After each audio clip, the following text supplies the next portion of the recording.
Today, we're going to pull back the curtain on something that's at the absolute core of any modern business. It's Accounting Information System, or AIS. Now, I know what you might be thinking. Accounting, right?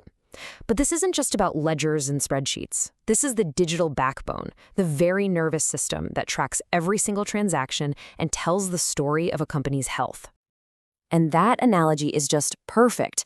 Think about it. A company's AIS is just like a central nervous system. It's constantly sensing what's happening, every sale, every purchase, processing that information, and then sending out signals that trigger critical decisions. It is a living, breathing part of the business, not some dusty old filing cabinet in the corner. All right, here's our game plan. First, we're going to get on the same page about what an information system even is. Then, we'll zoom right into the world of AIS. After that, we'll see how it stacks up against the other systems in a company. And finally, we're going to look at the future, the seriously cool tech that's completely changing the game. So, first things first. Before we can really get our heads around an accounting information system, we have to understand the bigger picture. We have to ask, what is a system? And how does it turn a jumble of random facts into smart, decisive actions? It's actually pretty simple when you boil it down. A system is just a bunch of different parts that all work together to do something.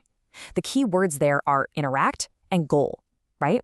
I mean, think about a car engine. All the parts have to work in perfect harmony to get you down the road. If they don't, the whole system just fails. And pretty much every information system on the planet runs on this simple three-step dance. Input, process, output. You grab some raw data, the system does something to it, transforms it, and then it spits out useful information. That's the blueprint for everything from your local pizza shop's register to a massive global banking network. And this slide, this is the magic trick right here. It shows the huge difference between data and information. On the left, you just have numbers, 123, 80.97. What does that even mean? It's just noise. But once the system processes it, boom, it becomes information. Invoice number 123 for $80.97 was paid. Now that is something you can actually use. And that's the whole point, isn't it? Information has to lead to action. It's not just for sitting in a report. If a system gives you a beautiful chart, but it doesn't help you make a better decision or even decide not to do something, then what's the point? That system has failed its one job. Okay, so now that we've got those basics down, let's get to the main event, the accounting information system. You've probably heard that accounting is the language of business. Well, if that's true, then the AIS is the engine that actually speaks that language. So here's the textbook definition, but let's break it down. An AIS is a mix. It's a combination of people, rules, and technology. And they all have one single mission, to take raw economic events, a sale, an order, paying an employee, and turn them into financial information that people can actually trust and use to make decisions. You can think of a good AIS as being built on these 6 pillars. You've got the people using it, the rules they have to follow, the data going in, the software doing the number crunching, the hardware it all runs on, and this one's a biggie, the internal controls that keep everything honest and accurate.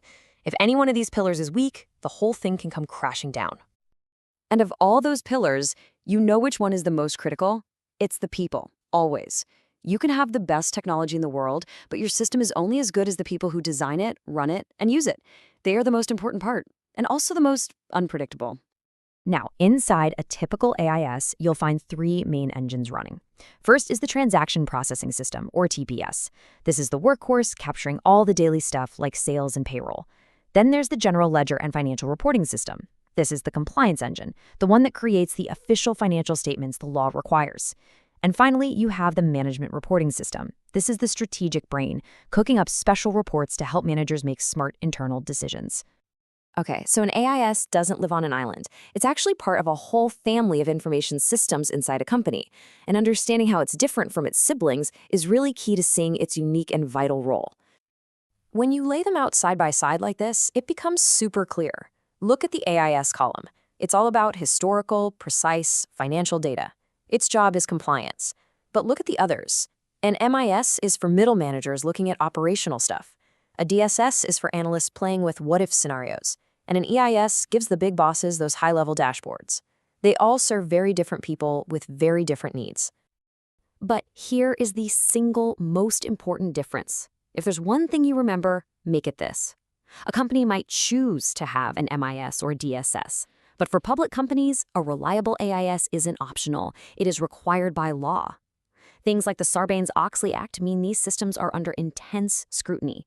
Getting it wrong has serious legal consequences. All right, let's shift gears now and talk about the future, because the world of accounting is going through a massive shakeup. There are a few key technologies that are completely rewriting the rules for what an AIS is and what it can do. This is where things get really exciting. First up, the cloud. For decades, accounting software lived on a server, probably tucked away in a closet somewhere in the office. Now it's all moving to the cloud, which means you can access it from anywhere with an internet connection. And that move is a really big deal. For small businesses, it's a game changer. Suddenly, they have access to super powerful tools that used to cost a fortune. But there's a trade-off. You're no longer in charge of your own server security. You're trusting your cloud provider to handle it. So it's this constant balance between convenience and control. Game changer number 2 is artificial intelligence. AI is taking the AIS from being a simple rear-view mirror, just telling you what already happened, and turning it into a forward-looking GPS that helps you navigate what's coming next.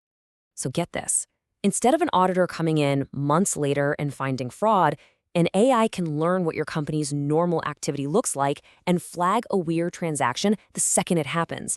It's turning the AIs into this incredible strategic tool that can see problems in real time and even help predict future cash flows. And our final game changer? Well, this one might be the biggest of them all. Blockchain.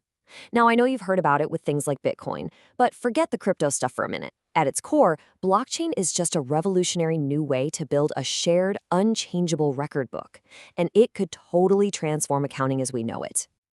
Okay, think about how it works now. If my company pays your company, I record it in my books, and you record it in your books. Later, we have to make sure our records match. With blockchain, we would both record that one transaction into the same shared ledger at the same time. This idea, called triple entry bookkeeping, can make a lot of today's auditing work just disappear.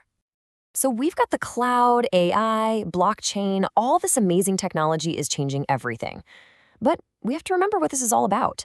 The tools are changing for sure, but the core mission of an accounting information system, that has not changed one bit.